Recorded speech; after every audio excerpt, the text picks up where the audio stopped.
Good afternoon, my name's Bianco and I'm the head professional here at Woking Golf Club.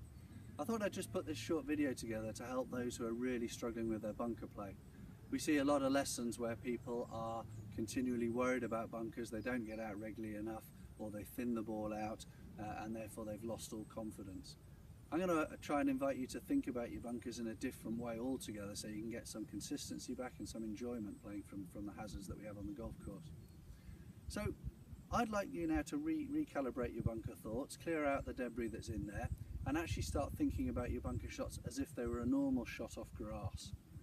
The 50-yard pitch shot that we would play over a bunker or something onto a green from grass, or from fluffy grass particularly, doesn't seem too difficult.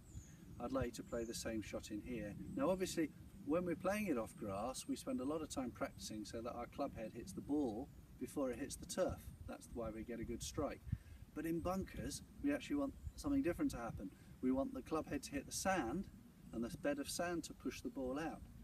Now, the easiest way to achieve this without any other changes to your swing is to make the club longer. If I made your sand wedge 2 inches longer and you stood the same way and played the same shot, you'd hit the ground significantly behind the ball, fat, yeah, and you'd bury the club head into the sand underneath the golf ball, and into the turf. So I can't do that with all your sand wedges, make them 2 inches longer, I wouldn't want to.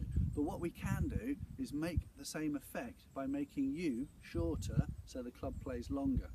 Okay? And it's literally as simple as that. I'm going to ask you to stand with your feet wider than you would do with a shot off grass. Dig your feet in because sand will give you a little ½ an inch help to get yourself secure in the sand. Lower your wheelbase or your backside nearer to the sand, and you'll have a 2 to 3 to 4 inch flex in your knees when you're doing this, and you'll see a lot of good bunker players, good professional bunker players, in this slightly crouched position when they play the shot, simply because they're guaranteeing hitting the sand rather than the ball, and therefore guaranteeing getting it out and having some control over it. And that's really as simple as it is.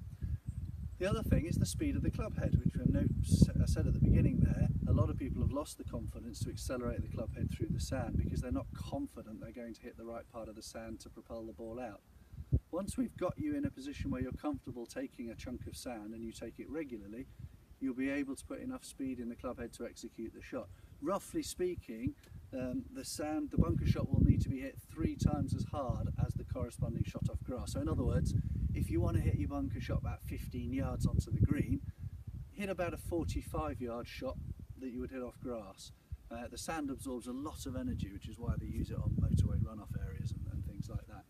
So let's show you what it looks like, and then you can go away and have a bit of a practice, and if you need any more help, I'm here to talk you through it. Okay, so I'm going to put the ball in the middle of my stance. I'm going to have my club face totally square to the target. None of this old-fashioned sitting the club face wide open. I don't need it. I've got a 4-foot lip here, a 56-degree sand wedge, which is plenty of loft. That's about the same loft as you'll all have on your sand wedges. Use your lob wedge by all means, because that will work just as well. Go a little bit higher, but there's plenty of loft on a normal sand wedge here. Ball in the middle, dig my feet in. My feet are nice and wide, and you'll see that from my normal posture for playing, all I've done is kept all my angles and lowered my knees. Okay, so now I'm sitting a lot lower. This club is effectively too long for me and is definitely going to impact the sand. Without me even thinking about it, it's going to impact the sand before where the ball is.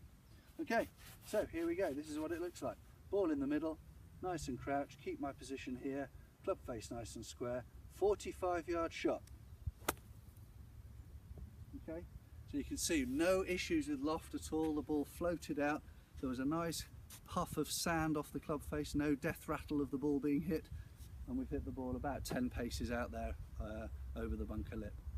So practice hard, make it simple, think simple, make it a normal shot, and hopefully you'll come back in the pro shop and tell me how well you've done.